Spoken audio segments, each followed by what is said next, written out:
Bismillahirrahmanirrahim. Assalamualaikum warahmatullahi wabarakatuh. Alhamdulillah wassalatu wassalamu ala Rasulillah wa ala alihi wa ashabihi wa man wala amma ba'du. Para hadirin sekalian yang dirahmati Allah Subhanahu wa taala, peserta Ulumul Quran kelas 103. Ini adalah pertemuan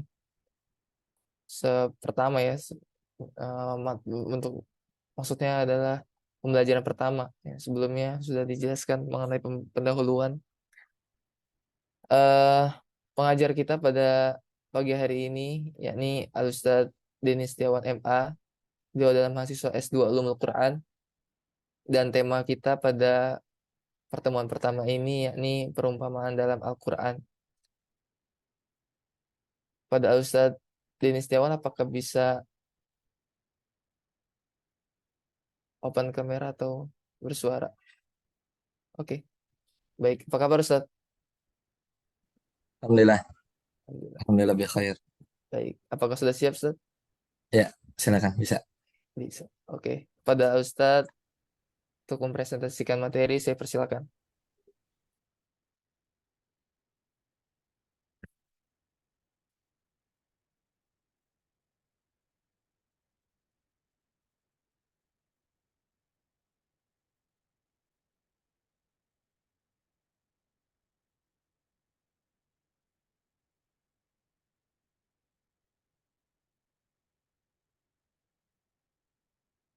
Ya, sudah kelihatan ya.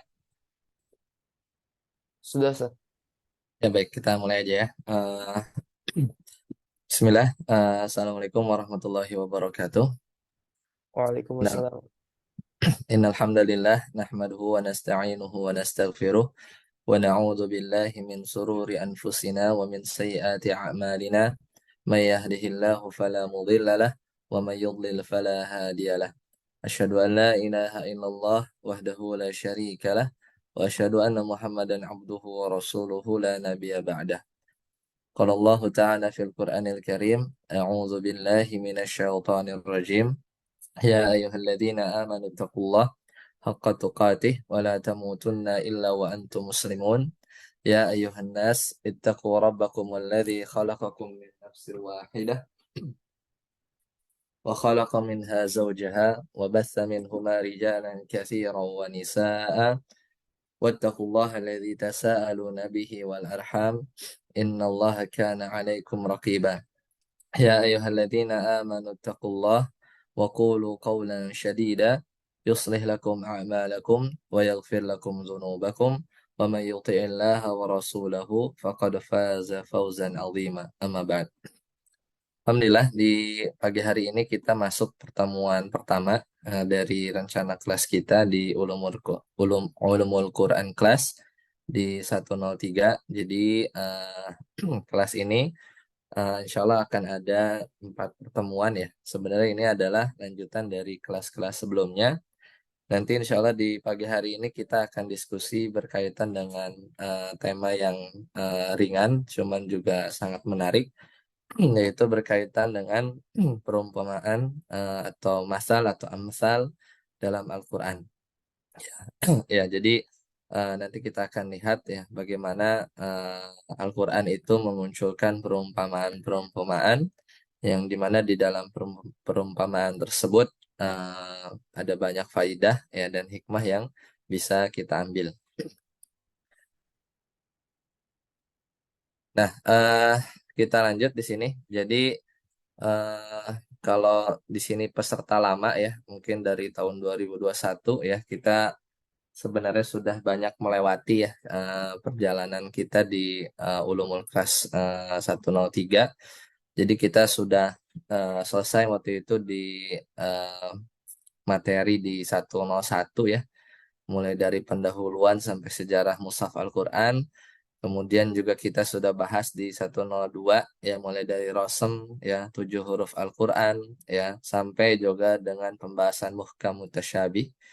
Nah, adapun di 103 ya kemarin kalau tidak salah tahun lalu ya dikemas dalam pembahasan usul fikih ya dalam ulumul Quran. Kita juga sudah selesai ya materi 1 sampai 4, dan ternyata sekarang kita masih di 103, kita sedang melanjutkan dari silabus yang ada ya di poin kelima ya. Jadi ini materi pertama kita di yang sebenarnya di kelas 103 di batch kedua ya atau lanjutannya gitu ya. Karena dulu memang materi berkaitan dengan usul fikih itu dibuat satu judul sendiri ya. Karena memang materi 1 sampai 4 itu erat kaitannya dengan usul fikih, tapi ada di ulumul Quran. Nah, sekarang kita hari ini insya Allah akan membahas tentang perumpamaan Al-Quran ya, di pertemuan pertama. Jadi masih banyak ya yang bisa kita pelajari ya di tahapan atau kelas-kelas yang lain ya, yang tentunya sangat-sangat menarik untuk dipelajari. Pekan depan juga nanti akan disambung oleh Ustadz Zuhrani ya berkaitan dengan qasam atau sumpah dalam Al-Quran. Ya, jadi mudah-mudahan dalam sebulan ke depan kita lancar ya dalam eh, apa pembelajaran ini. Umumnya atau secara garis besar kita panduannya dari Mabahis fi Ulumil Quran karya Syekh Manna Al-Qattan ya, dan juga sebenarnya banyak literatur yang lain yang nanti bisa saya share di Google Classroom. Ya, kita masuk ke materi ya. Jadi kita lihat. Jadi nanti teman-teman di sini ya, baik Iwan dan Ahwat, nanti diharapkan bisa ngejelasin ya apa itu perumpamaan dalam dalam Al-Qur'an. Ya, dan kenapa bisa ada ya? Kenapa bisa ada perumpamaan dalam Al-Qur'an? Karena ini jadi titik apa namanya bantahan atau ledekan ya orang-orang liberal atau orang-orang yang tidak paham bahwasanya Al-Quran ini kok menunjukkan hal-hal yang remeh. Misalnya kayak memisalkan seperti seekor nyamuk lah, ya, atau memisalkan dengan tumbuhan lah. Loh, ini kitab Al-Quran kok seperti ini gitu ya, kata mereka. Ya, padahal justru dengan perumpamaan Al-Quran ini banyak faidah yang bisa kita dapat. Kemudian nanti definisinya ya, yang banyak definisi yang ada, nanti kita lihat yang simple memang yang dibawakan oleh Syekh Manna Al-Qattan, dan juga jenis-jenisnya. Meskipun di sini juga sama ya, kalau mau didetailkan ya ada di chapter dari pembahasan Ibnu Taimiyah. Ya, kalau mau melihat lebih detail dari jenis-jenis perumpamaan Al-Quran. Cuma nanti akan kita bahas hanya 3. Kemudian nanti faidahnya ya, faidahnya yang nanti kita akan lihat mengapa Allah membawakan Al-Quran itu dengan perumpamaan-perumpamaan yang banyak ya, perumpamaan-perumpamaan yang banyak. Kurang lebih itu, maka nanti diskusinya kita akan berkisar pada 5 poin ini ya, insya Allah. Nah, kita masuk. Nah, ini kita awalan dulu ya. Apa namanya? Satu pembahasan nanti di akhir mungkin kalau ada waktu kita sedikit tadaburi ya. Ini salah satu contoh ya, salah satu contoh nanti kita lihat bagaimana apa namanya Al-Qur'an memang banyak sekali ya. Mungkin hampir puluhan bahwasanya Al-Quran membawakan amsal atau pemisalan-pemisalan. Tapi memang pada akhirnya kalau kita lihat ya di antara orang-orang kafir itu meledek ya, meledek. Kita baca ayatnya. A'udzu billahi minasyaitonir rajim. إن الله لا يستحيي أن يضرب مثلا ما بعوضة فما فوقها فأما الذين آمنوا فيعلمون أنه الحق من ربهم وأما الذين كفروا فيقولون ماذا أراد الله بهذا مثلا يضل به كثيرا ويهدي به كثيرا وما يضل به إلا الفاسقين. Jadi di sini Anda bawakan terjemah perkata ya. Tapi sebenarnya eh, lebih pas nanti kita lihat terjemah Kemenak ya, atau ada terjemah dari Buya Hamka yang cukup unik ya bahasanya sastrawan. Tapi intinya di sini kata Allah ya sesungguhnya Allah la yastahi itu nggak malu ya ngasih perumpamaan-perumpamaan yang kata orang-orang bahkan orang-orang kafir itu bilang ini recehan aja ini. Kenapa kok ada di Al-Qur'an ya pemisalan-pemisalan ini? Ayyadriba ya ayyadriba masalan ya. Jadi kalau doroba itu artinya nggak cuma memukul ya. Ya, ya sama sih bahasa Indonesia juga pukul nggak cuma memukul kan. Kadang pukul 5 pukul pukul 6 pagi gitu ya. Ya jadi memisalkan ya, memisalkan. Ayyadriba masalam ma ba'udah. Jadi Allah nggak malu yang membuat perumpamaan ya apa saja ba'udatan ya di sini ada yang menerjemahkan kutu lah, ada menerjemahkan nyamuk ya, ya yang umum nyamuk. Fama fauqaha. Nah, ini juga mungkin yang belajar bahasa Arab agak-agak aneh nih. Bahkan apa saja yang lebih rendah. Pada fauqo itu kan di atas. Fauqo kan atas, tapi kok rendah. Ya gitu. Kadang kalau zauknya dipakai bahasa Indonesia, kadang dipaksain susah. Tapi maksudnya yang lebih rendah. Padahal harusnya fama tahtaha. Kenapa enggak tahtaha? Tapi fauqo. Fauqo kan di atas. Fa'amal ladina amanu. Adapun orang-orang yang beriman. Ini kata kuncinya. Faya'lamun. Ya mereka ini orang-orang beriman tahu. Ya karena orang beriman itu berilmu, beda dengan orang-orang kafir. Dan mereka tahu annahul haqqu min rabbihim bahwasanya hu di sini kembali ke masal yaitu bahwasanya pemisalan itu benar datang dari Rabb dari Rabb mereka. Ya. Wa amal ladzina kafaru fayaquluna madza aradallahu bihadza masala. Adapun orang-orang kafir, ya maka ya apa namanya mereka mengatakan maza apa yang mau Allah pengen ya Allah kehendaki bihada masalah. Ya, banyak nanya, banyak banyak omong ya dari orang-orang kafir. Yudillu bihi kasiran. Ya, bahkan kata mereka Allah ini menyesatkan dengan pemisalan tersebut banyak orang wayah di bihi kasiran. Wa ma yudillu bihi ilal fasikin. Ya, dan tidak ada uh, yang disesatkan oleh Allah Subhanahu wa taala yaitu kecuali orang-orang yang fasik. Nah, nanti kita tadaburi tapi kita mulainya dari sisi ini. Ya, jadi Al-Qur'an itu datang memang dengan apa namanya banyak ya tanpa keraguan ya sedikit pun di dalamnya ya bahkan hal-hal yang bersifat yang mereka anggap remeh ya yang anggap remeh. Nanti kita lihat kenapa Al-Qur'an menggunakan perumpamaan.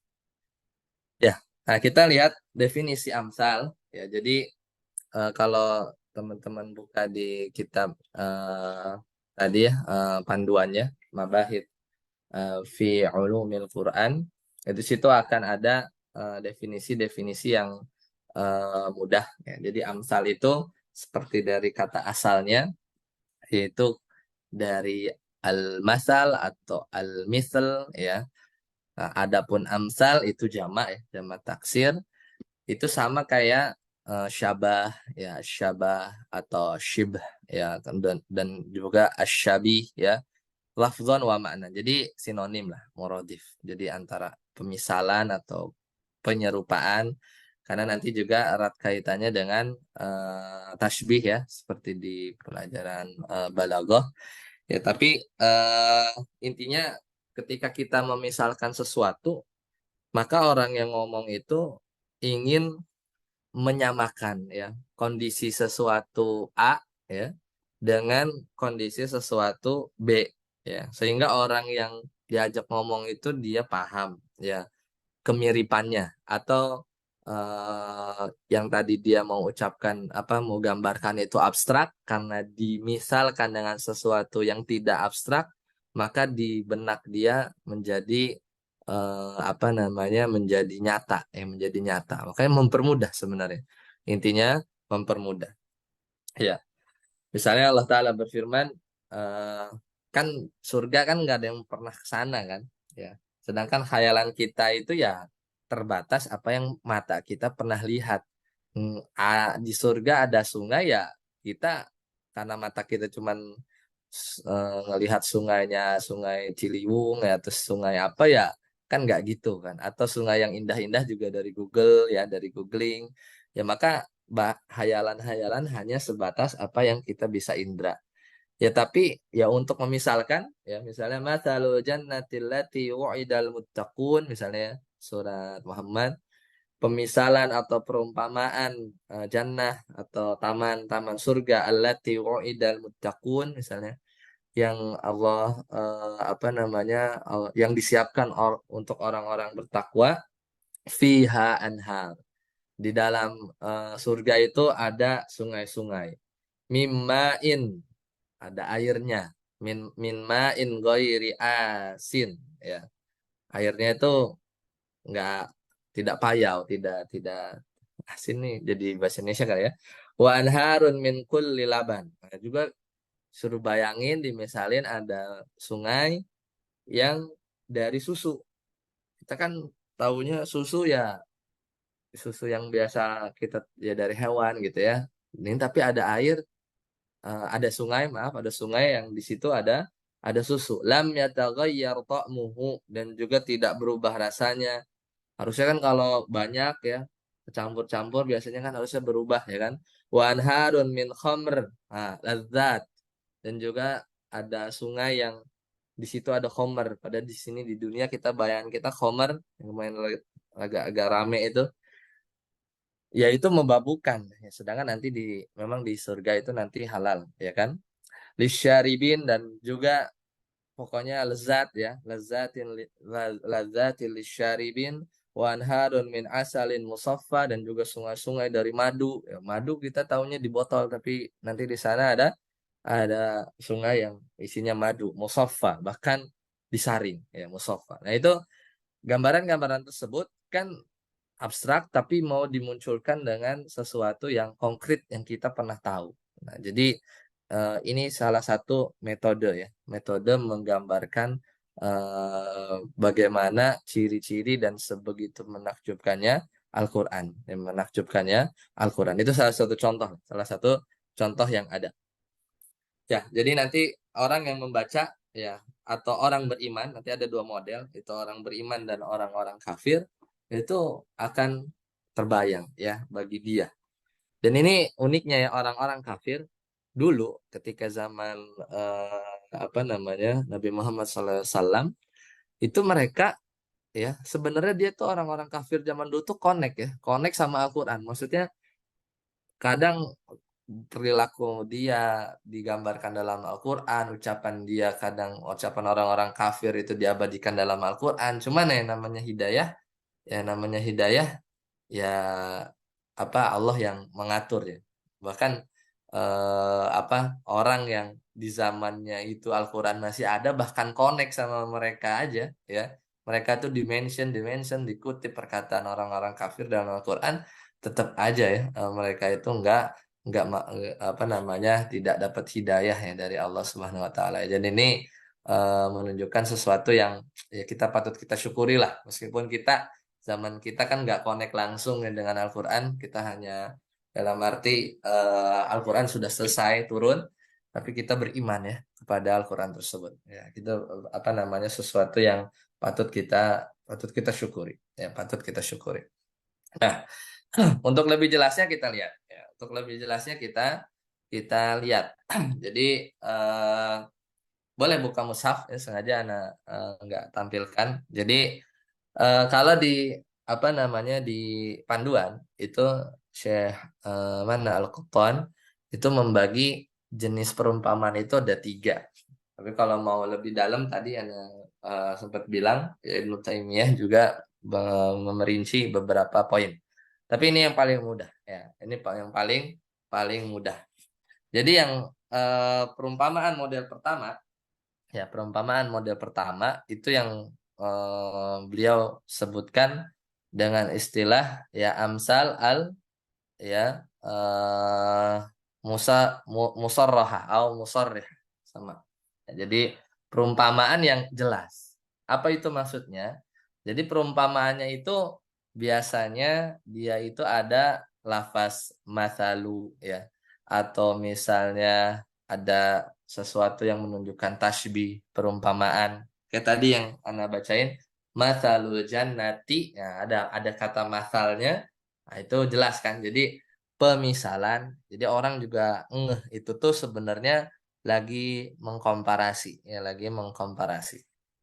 Nah di sini misalnya contohnya di surat Al-Baqarah ya ayat 17 ya ayat 20 yaitu tentang apa namanya firman Allah Ta'ala ya. Kalau misalnya Anda buka sedikit ya, Anda share dari kitab yang lain ya.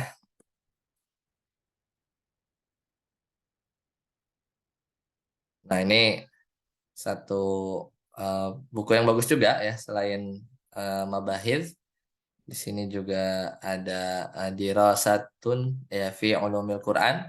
Nah ini bunyi ayatnya, nah, mau nunjukin ayatnya saja. Nah ini masalu ya masaluhum kamasalil ladzis tauqada naro. Nah, ini ada apa namanya lafaz yang jelas ya. Ada lafaz yang jelas yaitu masal. Masal. Ini cirinya. Ini ciri jenis pertama yaitu amsal ya musarrahah. Jadi perumpamaannya itu jelas. Perumpamaannya jelas. Jadi masaluhum, perumpamaan mereka. Kama talil ladzis tauqada naro. Ini siapa mereka? Ini orang-orang munafik maksudnya ya. Ya, apa namanya? Fil munafikin ya, ngomongin tentang orang-orang munafik. Jadi orang-orang munafik itu seperti orang-orang istauqada naro. Itu mau menyalakan api. Ya. Falamma adaat ya, setelah api itu menerangi ya mahaulahu ya sekeliling mereka. Zahaballah. Sekali zahaba bukan pergi saja, tapi maksudnya Allah zahababi di sini ada bi-nya ya. Zahaballahu bi ada bi-nya, zahaba plus bi ya. Zahaballahu bi nurihim. Kemudian Allah melenyapkan cahaya dari api tersebut. Wa tarakahum. Kemudian Allah meninggalkan mereka fil zulumat di dalam kegelapan. La yubsirun, nggak bisa lihat juga. Summun, bukmun, umyun, fahum la yarjiun. Dan juga mereka udah gelap, tidak dapat melihat, layub sirun ya, sumun juga, kemudian mereka tuli, bukmun, umyun, bisu, buta ya. Fahum la yarjiun. Kemudian mereka nggak bisa balik ya. Mereka ditinggalkan tarokahu. Dan ini ya dari sini Allah mengumpamakan orang-orang munafik ya dengan api. Awalnya itu dulu ya kan dari mana kita ambil masaluhum kamasalil ladzis tauqada nar. Ya, jadi merumpamakan apa menggambarkan orang munafik itu dengan perumpamaan api. Kenapa? Karena api kan ada cahayanya kan, ada cahayanya. Ya kemudian sebenarnya di ayat lain ya di ayat lain di sini ada nggak ya? Ini di ayat yang lain ya. Ini merumpamakan eh, yang lain, tapi kita lihat yang ini dulu ya.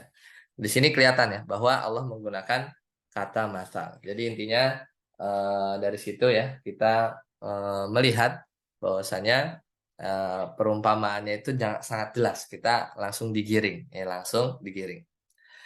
Kita balik lagi ke slide. Kemudian contoh yang selanjutnya adalah misalnya di surat Ibrahim ayat 24. Ya, surat Ibrahim ayat 24 sampai 27 ini ya, juga agak panjang. Jadi Allah memisalkan ya alam tara kaifa daraballahu masalan kalimatan thayyibatan kasyajaratin thayyibatin asluha thabit. Pernah dengar ya? Jadi Allah memisalkan kalimat yang baik ya kasyajaratin thayyibatin asluha sabit. Yaitu seperti apa namanya pohon syajarah yang baik, kemudian asluha sabit dan juga akarnya teguh, wa far'uha fis sama. Kemudian cabang-cabangnya juga menjulang ya menjulang ke langit ya, menjulang ke langit. Dari situ juga itu kelihatan ya. Ada kata-kata doroba. Alam tara kaifa daraballahu masalan. Ada masalnya juga. Jadi itu sangat jelas dan itu mudah kita kita lihat. Jadi menggambarkan pemisalannya itu sangat sangat mudah. Ya, ini yang dinamakan apa? Kategori yang pertama. Ini sebagaimana yang digambarkan oleh apa yang dikategorikan oleh Syekh Mana Al-Qattan. Ya, kemudian yang kedua ada perumpamaan yang terpendam. Ya, kalau bahasa di textbooknya itu adalah amsal al-kaminah. Ya, jadi nggak gitu langsung ya, tidak gitu kelihatan. Jadi amsalnya itu atau perumpamanya itu tidak secara jelas seperti yang tadi di surat Al-Baqarah ada kata masalnya ya. Tapi apa? Biasanya itu lafaznya itu eh, langsung ya, langsung straightforward. Kemudian biasanya indah, ringkas, simple. Kemudian dia membekas di hati ya. Ya, nanti kita lihat contohnya. Kita lihat contoh. Misalnya di surat Al-Baqarah. Ya, di sini surat Al-Baqarah ayat 68.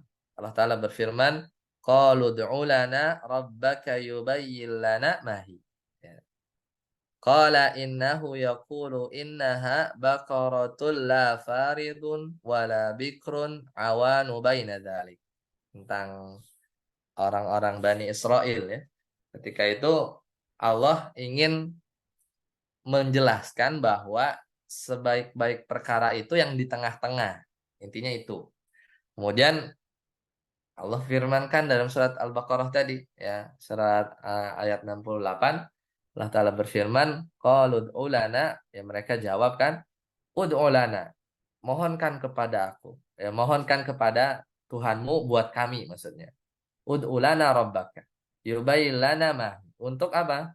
Bisa jelasin apa namanya? Apa sapi betina itu? Ya, sapi betina itu yang kayak gimana gitu kan?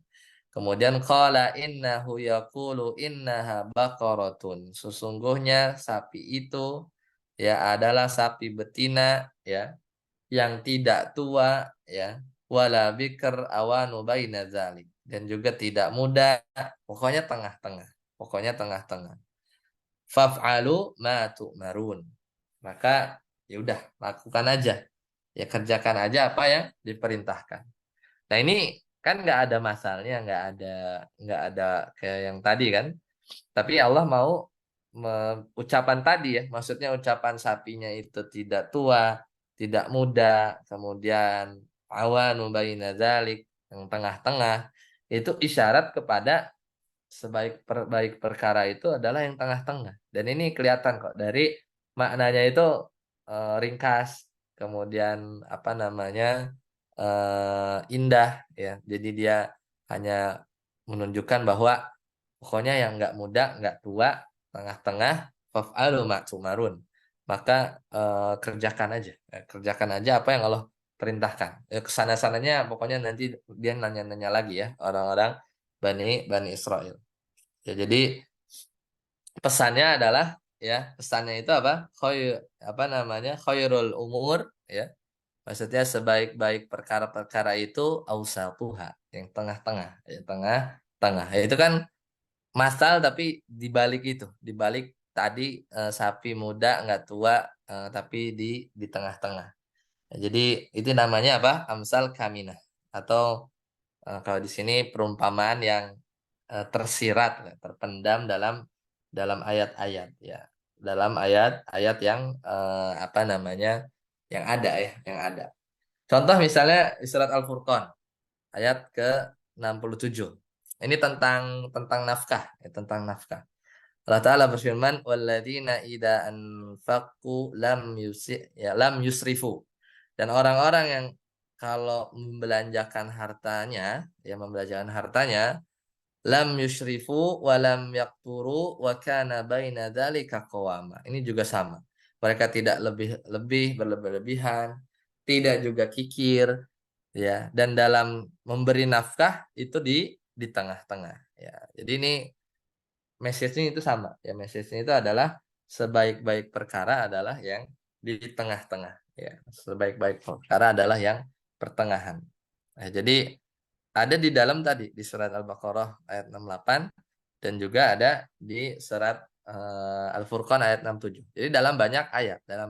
Cuman message yang mau disampaikan adalah khairul umuri ya khairul umuri wastun atau ausatuha ya dan seterusnya. Jadi itu makna-makna yang ada. Nah, kemudian ya ada contoh-contoh yang lain ya. Selain itu ya banyak yang dicontohkan dalam kitab.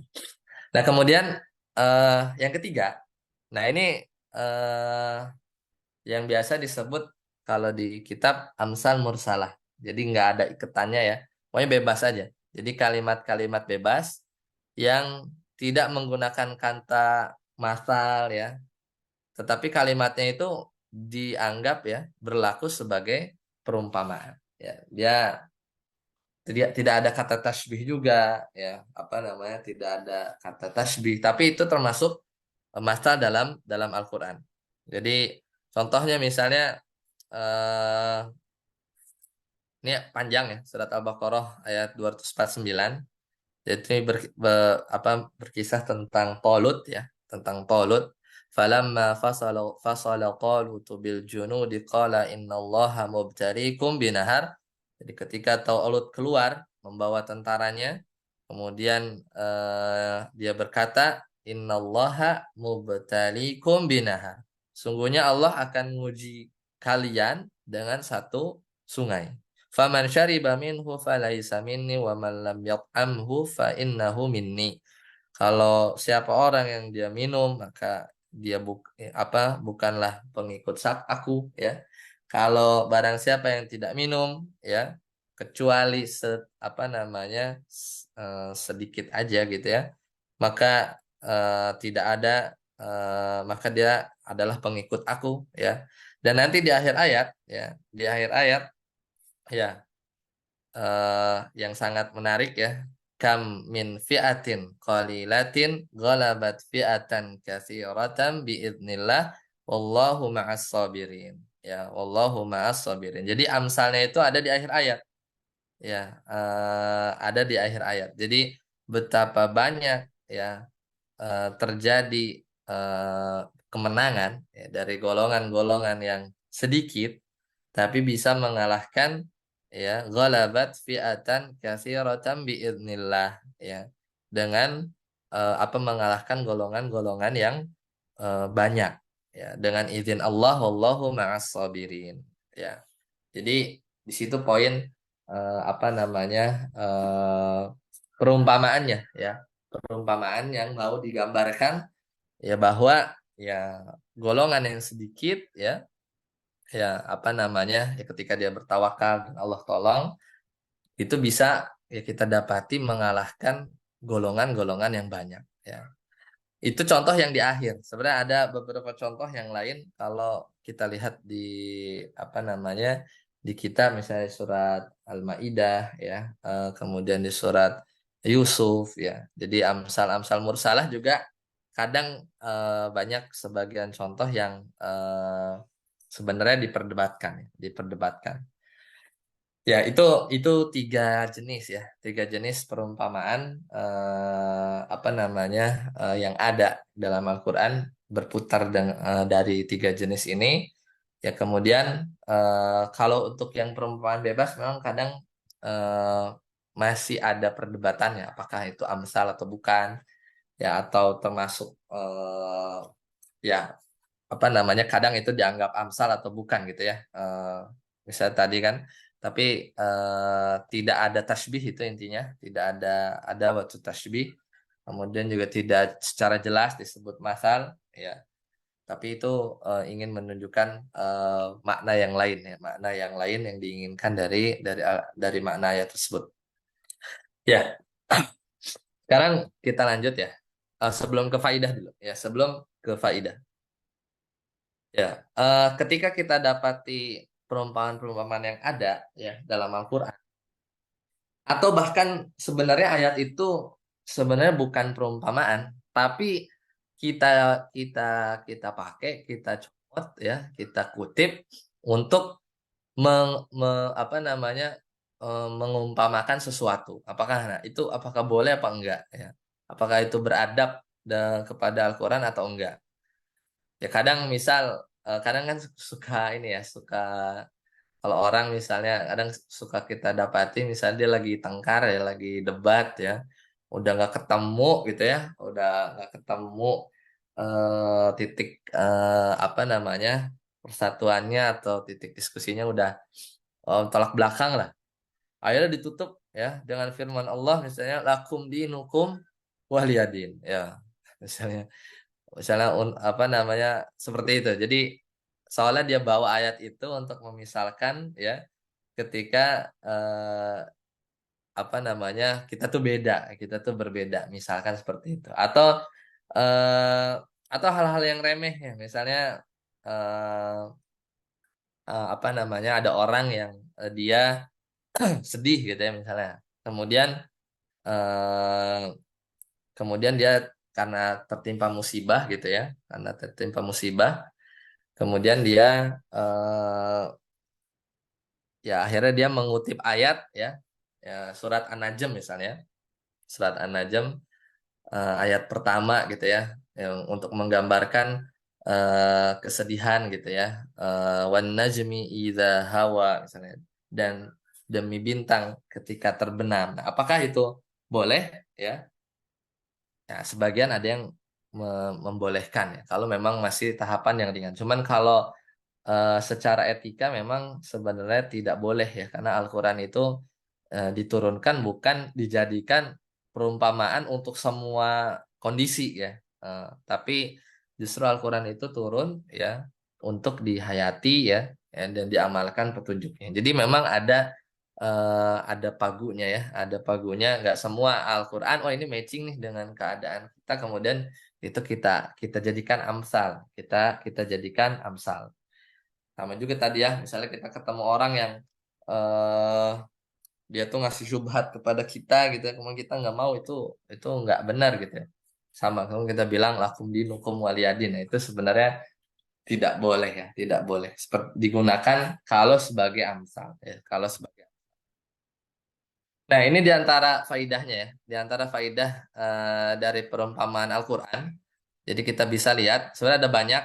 Ini Ana munculkan 6, sebagaimana di kitab Aman Al-Qur'an, ya apa mabahis fi ulumil Quran. Jadi di antara faidah pertama itu, jadi adanya amsal itu sesuatu yang tadinya abstrak itu jadi bisa digambarkan orang ya. Ya, apa baru karena biasanya jiwa itu inginnya menunjukkan atau memahami sesuatu objek yang real ya daripada yang abstrak. Allah Ta'ala berfirman tentang eh, misalnya di surat Al-Baqarah ya 264 ya ayyuhalladzina amanu la tubtilu sadaqatikum bil manni wal adza kalladzi yunfiqu malahu ria'an nas wa la yu'minu billahi wal yawmil akhir famathaluhu kamathali safwanin alaihi turabun fa asabahu wabilun fatarakahu salda. Jadi kita kan nggak boleh ya orang-orang beriman jangan kamu nyebut-nyebut ya sedekah-sedekah ya kita udah sedekah kemudian kita nyebut-nyebut buat bikin sakit hati orang yang nerima sedekah tersebut ya seperti orang yang ngasih sedekah karena pamer ya maka perumpamaannya nah di situ famataluhu kamatsali safwanin alaihi turabun kayak batu yang licin di atasnya ada debu ya. Kemudian fata rokahu solda, ya, kemudian eh, hujan lebat, ya, fata rokahu solda. Kemudian batu itu licin lagi, ya. Jadi apa? Berarti maknanya hilang kan pahalanya. Jadi orang yang sedekah kemudian dia nyebut-nyebut pahalanya itu hilang. Cuman ngomongin pahala itu abstrak. Tapi kalau ngomongin ada batu di atasnya debu ya, bukan lem, bukan bukan tanah liat ya, bukan sesuatu yang nempel dengan kuat debu ya, yang nggak usah pakai air hujan aja ditiup hilang dari batunya licin gitu ya, batunya batu licin. Kemudian turun ya, bahu wabilun ya, kemudian turun hujan gede lagi hujannya, fatarokahu solda. Kemudian ya licin lagi, bersih lagi. Itu ibarat pahalanya itu hilang lagi ya. Pahalanya itu hilang lagi. Jadi kan lebih ke gambar kan kalau pakai apa namanya, gambaran-gambaran perumpamaan. Nah, ini berarti jenis yang mana?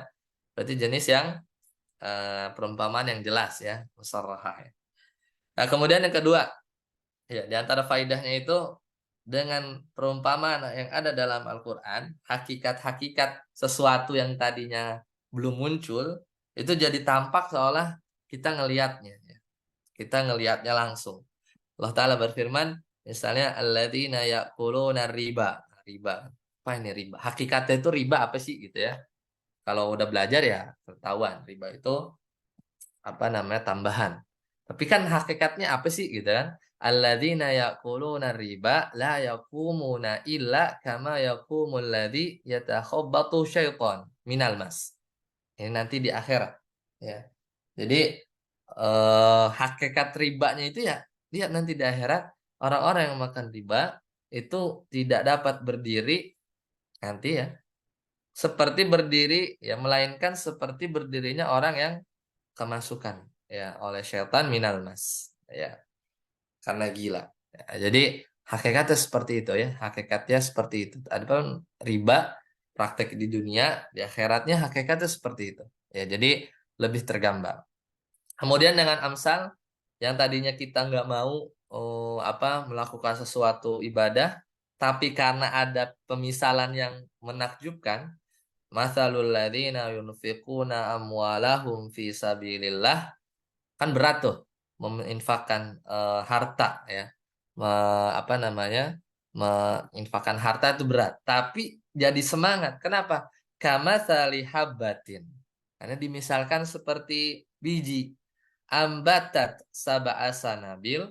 Jadi sebutir biji, kemudian dia tumbuh jadi 7 tangkai. Fi kulli sumbulah mi'atu habbah. Dan setiap tangkai 100 biji. Satu biji 7, kemudian 7 ada 100, berarti 700. Nah, jadi kan berarti yunfikuna amwalahum fi sabilillah atau yunfikuna amwalana fi sabilillah itu benar-benar berlipat pahala apa namanya ganjarannya. Jadi dengan pemisalan itu yang tadinya berat untuk berinfak di jalan Allah karena 700 kali lipat wallahu yudhaifu liman yasha kemudian dilipat lagi wallahu wasi'un alim dan Allah Maha luas. Maha luas, Maha mengetahui. Jadi tergambar ya buat jiwa kita ini pahala yang besar sebagaimana satu biji jadi 700 wallahu yudhaifu liman yasha. Kemudian 700 juga nggak berhenti sampai di situ, berlipat landa lagi. Berlipat ganda lagi. Ya, kebalikannya juga ya. Kalau tadi dorongan supaya kita lakukan sesuatu ya, yang keempat itu ya kita jadi nggak mau melakukan sesuatu karena ngeri ya atau jijik ya atau misalnya eh, apa ya jijik lah kita melakukan perbuatan itu ya karena dimisalkan sesuatu yang mengerikan atau menjijikan. Wala yaktab ba'dukum ba'do. Nggak boleh gibah. Ya, kata Allah di surat Al-Hujurat. Wala yaktab ba'dukum ba'do. Janganlah kamu gibah, gunjing satu sama lain. Ayuhibbu ahadukum. Nah ini digambarin. Apakah kamu suka di antara kalian an yakula lahma akhi? Kayak makan daging saudaranya. Maitan bangke lagi. Fakarih tumu. Ya maka tentunya kamu akan nggak suka ya jijik lah. Itulah pemisalan orang yang menggibah dari orang saudaranya yang lain. Nah, kemudian 3 sama 4 ini akan menjadi apa namanya kalau kita benar-benar menghayatinya tentunya akan membekas di jiwa ya sehingga seorang itu akan tergambar oh menggibah tuh begini tapi kalau digambarkan ayo hibu ya apakah kamu suka an yakula lahma akhihi maitan ya kayak makan bangkai saudaranya ya fakarih tumuh pasti kamu nggak akan suka ya maka kamu nggak akan suka karena jiwa yang masih di atas fitrah tentunya nggak mau lah dia kayak orang kanibal gitu kan. Nah, kemudian amsal Al-Quran juga dibuat untuk memuji sesuatu berarti sesuatu yang dimisalkan ini baik. Dzalika mathaluhum fit Taurat ya. Ya, seperti itulah sifat-sifat mereka di dalam Taurat. Ya, jadi ini maksudnya menggambarin para sahabat, ya, menggambarkan para sahabat. Ya, eh, coba sambil Anda share mungkin ayatnya ya, biar lebih kebayang.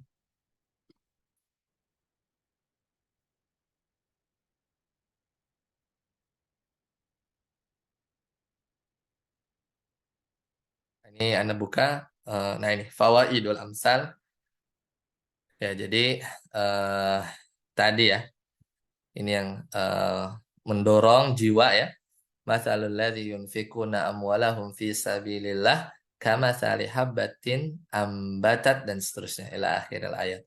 Nah, ini juga sama tadi wa yudribu al mathala ya lil madhi lil mumathal.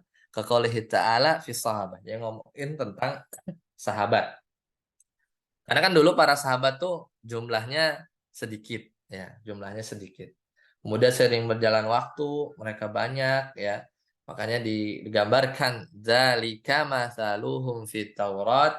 Begitulah sifat-sifatnya para sahabat lah yang apa digambarkan dalam Taurat, ya. Wa masaluhum fil Injil. Jadi di Taurat dan Injil memang digambarkan sifat-sifat sahabat Nabi Muhammad SAW. Ya, yaitu apa?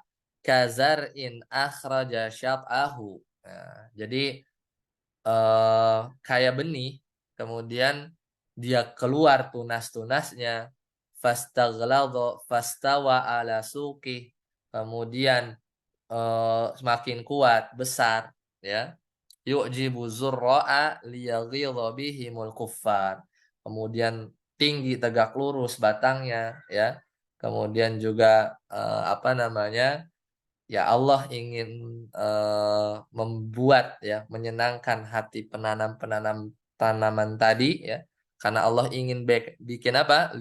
Liyaghidha bihimul kuffar. Allah pengen bikin hati orang-orang kafir itu jengkel gitu ya, bikin nggak suka. Kenapa tadi?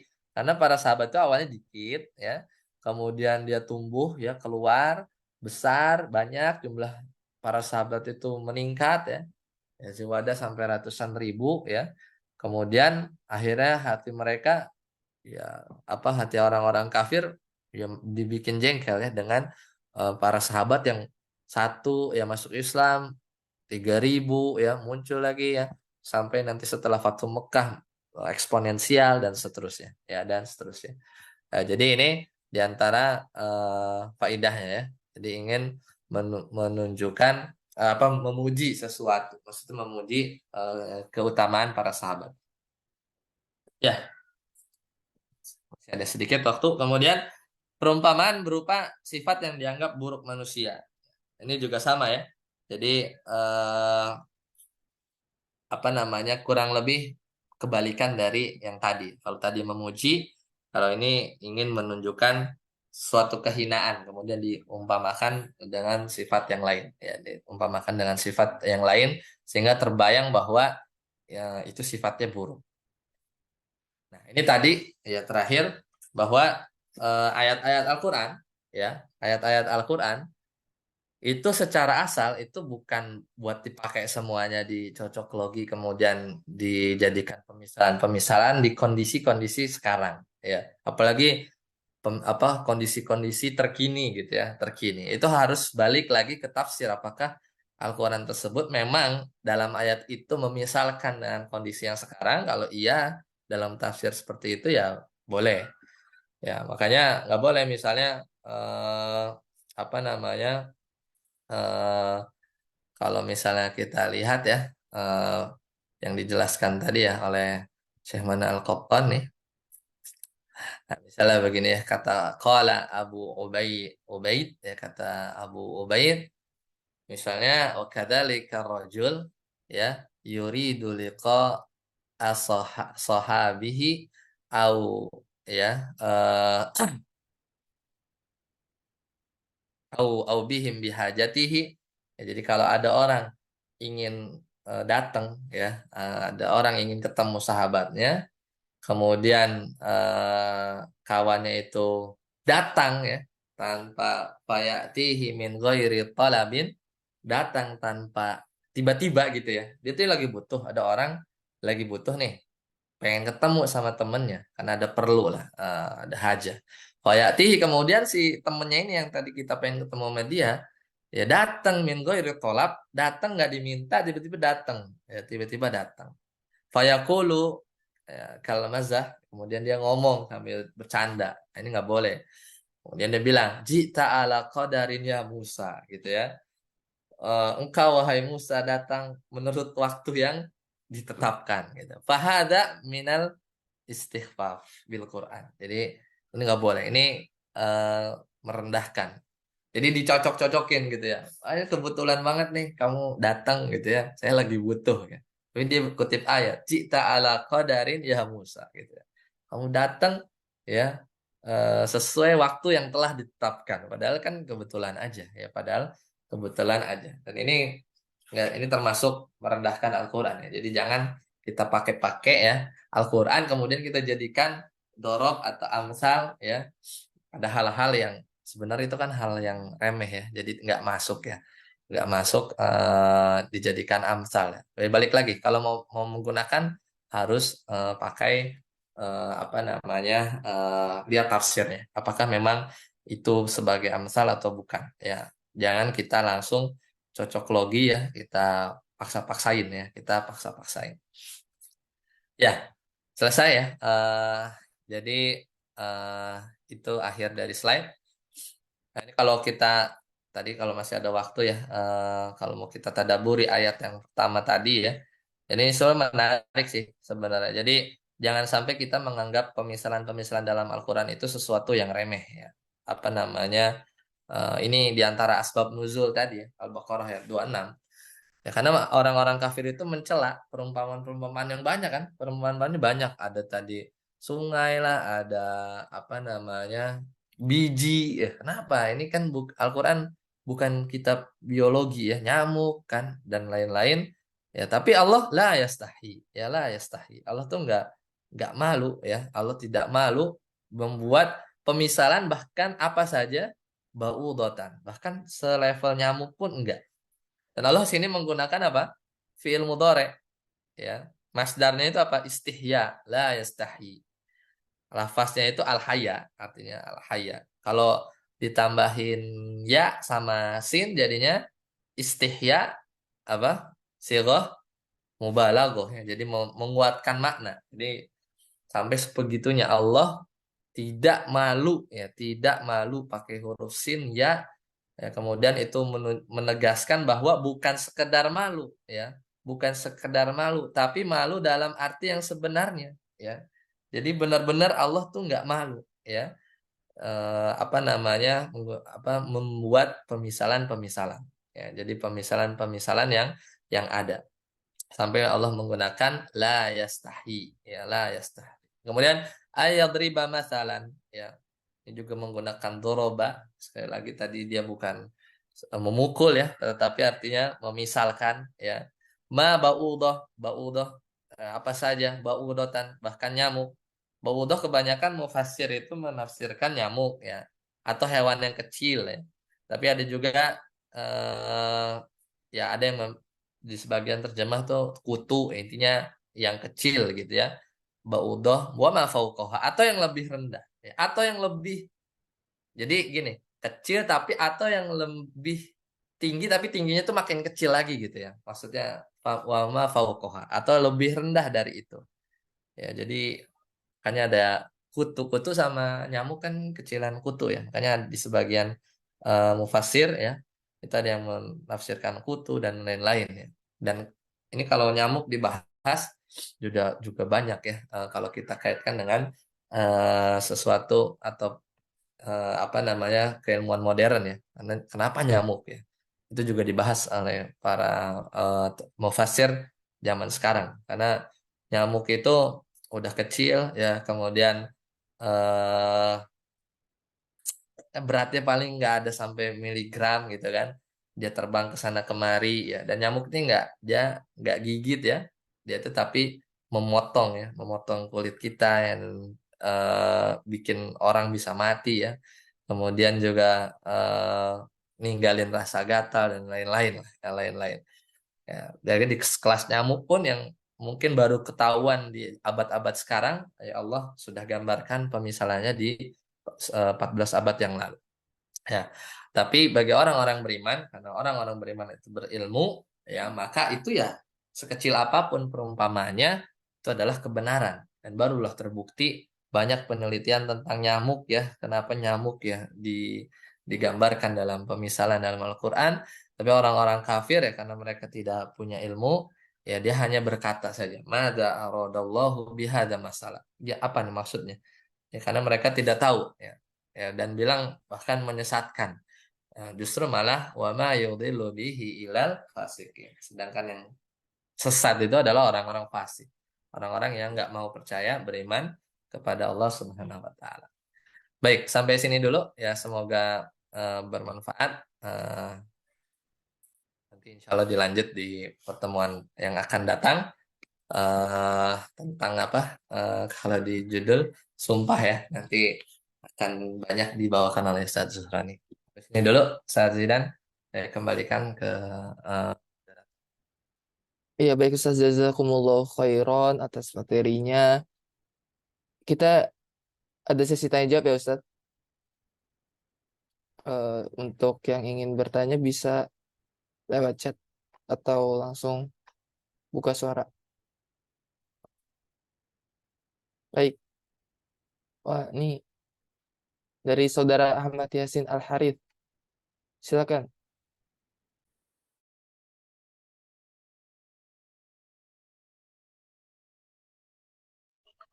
Assalamualaikum Ustaz Denny, izin bertanya, eh tadi kan ada warahmatullahi. beberapa, tadi kan ada kaidah penting untuk kalau misalkan jangan menggunakan telepon untuk eh, sembarang gitu, eh, untuk mendukung statement kita yang kebanyakan tujuannya hanya untuk memuas hawa nafsu kita aja gitu, kayak misalnya tadi ada debat, terus langsung pakai layu kali, takmin aku dan lain-lain gitu. Nah, berarti poinnya di sini adalah jangan menggunakan hanya untuk pemuas hawa nafsu aja ya gitu, itu yang pertama gitu. Jadi kalau misalkan mau menggunakan harus lihat tafsirnya dulu ya. Dan kalau misalkan tadi kita nih nemuin kayak misalkan di Quran nyebutin kayak misalkan di surat Al-Qamar gitu, kayak khusyan absaruhum yakhrujuna minal ajdati ka'annahum sirat, jadi seperti belalang gitu. Terus kita jadi tertarik gitu, belalang belalang ini apa sih, dari itu zaman sekarangnya, belalang itu ternyata terbangnya bergerombolan gitu, terus serentak ke satu arah yang sama gitu. Terus belalang tuh ternyata eh, apa, mereka kuat terbang jauh kalau misalkan koloninya tuh banyak, jumlah koloninya gitu.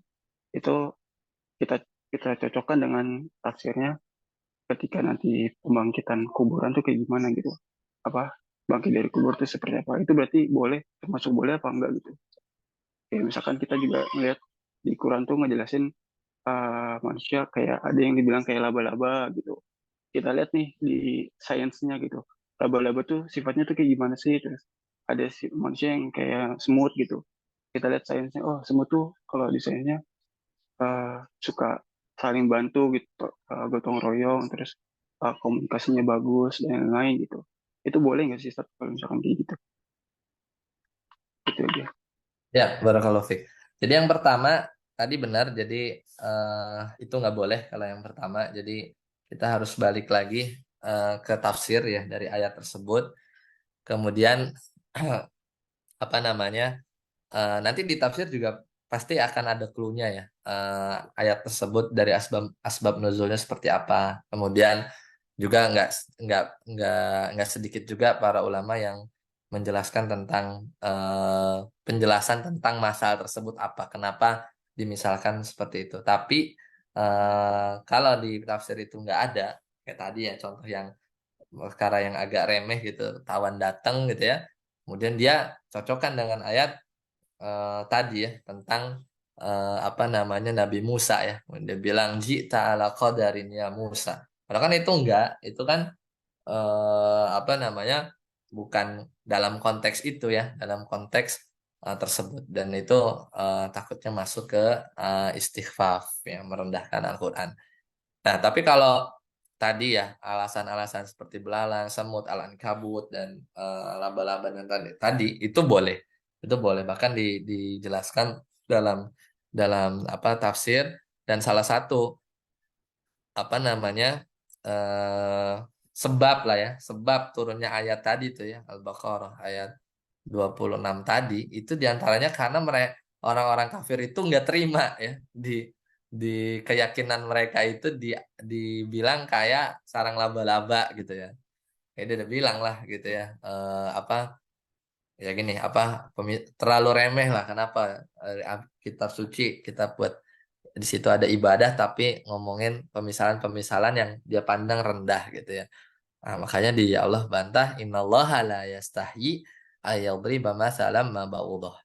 Jadi eh, kalau ada boleh ya. Kalau kalau tidak amannya memang kita tidak bermudah-mudah ya dalam mempemakan sesuatu, kecuali memang kita udah pastikan paham ayat itu, ya baca setidaknya terjemah singkatnya, ya kemudian kalau bisa memisalkan dengan sesuatu yang lain yang lebih mungkin lebih eh, apalah, kita juga di bahasa Indonesia kan ada lah ya ungkapan-ungkapan yang menggambarkan sesuatu itu ya, dalam kondisi kadang juga bisa kita ambil dari sisi bahasa Indonesia, itu lebih baik ya kalau kita memang tidak paham detail ya dari tafsiran yang ayat yang tadinya kita mau jadikan amsal.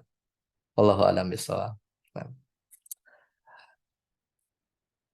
silakan Ustaz Zidan. Ustaz Ya baik. Semoga terjawab ya, Ahmad. Saudara Ya, Ahmad Yasin. Jazakumullah khair. Ya Ustaz, eh dari saya Ustaz boleh Ustaz bertanya. ya Kalau boleh kita boleh. Silakan. memberikan perhatian lebih terhadap qasam dalam Al-Quran, apakah kita juga sebaiknya memberikan perhatian lebih terhadap permisalan yang Allah berikan dalam Al-Quran gitu Ustaz? Oh ya, tentu. Jadi justru malah eh tadi ya, kalau kan yang dimention tuh bahkan tadi kan tentang nyamuk ya. Itu kan dulu orang nggak detail kan.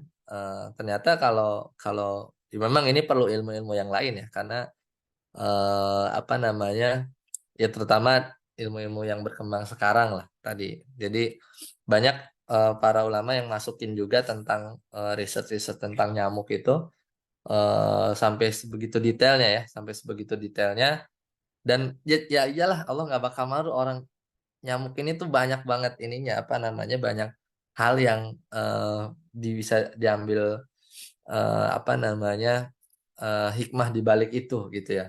Dulu kan melihatnya kan satu, ya kecil, hewan kecil ya, padahal di situ ada tanda-tanda kekuasaan Allah. Jadi memang kita memang luangkan waktu lah, luangkan waktu untuk melihat eh, pemisalan-pemisalan yang digambarkan dalam Al-Quran. Kita coba cari-cari ya bagaimana latar belakang di balik itu ya.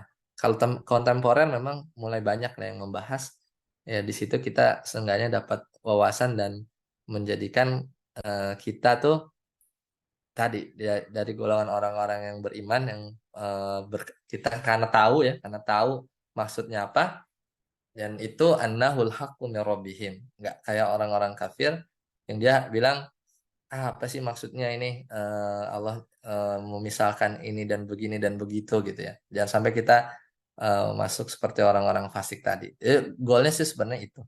Goalnya seperti itu. Sama di Kosam juga kita nanti apa namanya, lihat ya sesuatu yang dijadikan muksam bih itu sesuatu yang mulia tentunya ya. Dan juga sama, pemisalan-pemisalan yang Allah buat ini bukan pemisalan yang remehan ya. Allah Baik alam Ustaz, bishawab. baik Ustaz. Kalau untuk rukun kosam, rukun amsal ada nggak Ustaz? Kalau apa namanya dari sisi eh tapi itu hanya bisa diaplikasikan ke itu ya, yang jelas tadi ya. Iya, Ya, yang sorry tadi ya. yang tadi. Cuman kalau yang apa namanya eh kayak misalnya yang tadi ya, yang tersirat ya, kemudian ya sama seperti rukun tasbih lah sebenarnya. Ada al-musyabbah, kemudian al-musyabbah bih. Jadi al-musyabbah sesuatu yang diserupakan, al-musyabbah bi sesuatu yang diserupai oleh musyabbah, wadu syabah titik samanya ya kan, titik titik samanya itu seperti apa ya. Kemudian ada watu tasbih atau misalnya masal gitu ya. Kalau dihilangin satu-satu ya ntar jadinya nggak sorry gitu ya. Seperti itu sih. Cuman eh, itu simple sih sebenarnya karena yang apa namanya minimal 4 tapi itu ideal. Cuman banyaknya juga justru malah yang bahkan yang tadi mursal. Mursal itu yang nggak kebayang kan kayak misalnya tadi sapi betin, sapi nggak tua nggak muda. Kemudian berinfak itu nggak jangan lebih-lebihan atau itu kan message-nya apa ternyata khairul umur awsatuha atau wastun ya pemisalannya itu yang mau diangkat adalah itu tengah-tengah seperti itu. Oke, Wallahu baik Ustaz. Jazakallah khairan. Apa ada yang ingin bertanya lagi? Baik, saya ingin bertanya, Pak Ustadz. Iya, silakan. Ini siapa ya Eh, yang bicara? ini Saudara Riza. Ya. Rizal. Rizal, Pak Denny. Silakan Berta Ustaz. Khoir gimana Pak Denny? Saya mau bertanya ini Pak Ustadz. Jadi kalau saya tuh waktu mahasiswa sering pernah dikasih tahu sama teman gitu. Jadi Al-Quran itu digunakan untuk mengambil keputusan. Jadi metodenya itu dia kalau terus dia apa dulu apa sholat istikharah gitu ya. Setelah itu terus dia pakai Al-Quran. Jadi nanti aturannya paling pojok kanan atas itu sebagai petunjuknya gitu untuk suatu masalah dia itu iya atau tidak gitu. Jadi kalau yang sebelah kanan pojok atas itu isinya adalah bagus,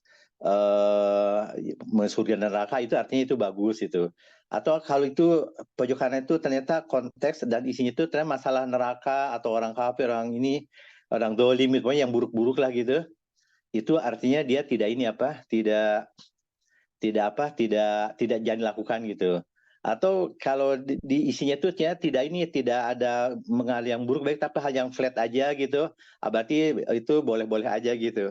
Gimana orang menerapkan begitu Pak Ustaz? Saya jadi ingat begitu. Ya, jazakallahu khairan Ustaz. Ya, insya Allah ya zaman mahasiswa ya. Jadi kalau walau alam, anak nggak belum pernah dengar ya ada cara-cara seperti itu. Cuman kalau secara zahir, nah ya dikhawatirkan jadinya tatoyur ya. Cuman tatoyur versi lebih religius gitu ya. Jadi adapun kalau berkaitan dengan istikharah, ya maka yang sebagaimana kita tahu ya sholat kemudian doa, kemudian kalau itu baik maka takdirkan yang baik, kalau enggak ganti yang lebih baik ya. Kemudian kita nanti Allah akan berikan petunjuk gitu ya. Nah, kalau apa menggunakan ayat ya possibility-nya ya apa satu halaman satu juznya 20 halaman kan. Sedangkan Iya.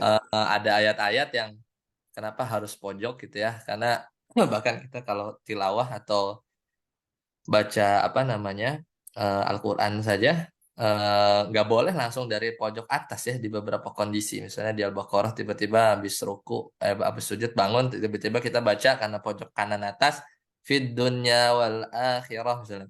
Kan nggak boleh kan kita harus agak mundur kan supaya makna temanya dapat. Nggak tiba-tiba langsung amin. Kemudian fid dunya wal akhirah misalnya itu kan di pojok kanan atas tuh di Al-Baqarah itu kan nggak boleh juga. Nah, itu bahkan di sisi tilawah saja perlu dipikirkan pojok kanan atas itu nggak selalu jadi awal sesuatu ya. Nah, walau alam, jadi kalau dari anak belum tahu sih ya apa namanya ada seperti itu, tapi dikhawatirkan malah jadinya apa namanya seperti tatoyur. Walau alam, Ustaz. Barakallahu fiik. Ya, Makasih. Makasih Pak Ustaz. ya, Baik. sama-sama. Iya, Paling itu jazakallah. aja Ustaz Zizan ya. Nanti lanjut di Google Classroom ya. Oke, Nanti ya kalau siap. nanti anak upload juga ini slide-nya ya. Siap. Untuk Saudara Yasin, ya, terima kasih tambahannya. Ya, begitulah pengajaran perumpamaan dalam Al-Quran kita pada pagi hari ini. Betapa pentingnya materi ini. Bahkan Imam Syafi'i pernah berkata, kita nggak bisa jadi ahli tafsir kalau nggak memahami perumpamaan dalam Al-Quran. Dan juga yang lebih penting lagi, karena Ustadz Denny tadi terakhir sempat memberikan tadabbur di ayat Al-Quran Al-Baqarah ayat 26. Begitu pula pentingnya perumpamaan ini adalah pada saat kita mentadaburinya. Itu poinnya. Ketika kita mentadaburi ayat-ayat yang bersinggungan dengan perumpamaan, kita mendapatkan apa yang Allah ingin sampaikan kepada kita. Barakallahu fikum. Terima kasih atas kehadirannya. Mohon maaf bila ada kekurangan. Sampai jumpa di pertemuan mendatang. Subhanakallahumma bihamdika asyhadu an la ilaha illa anta astaghfiruka wa atubu ilaik. Nasrun minallahi wa fathun qarib wa basyiril mu'minin. Assalamualaikum warahmatullahi wabarakatuh.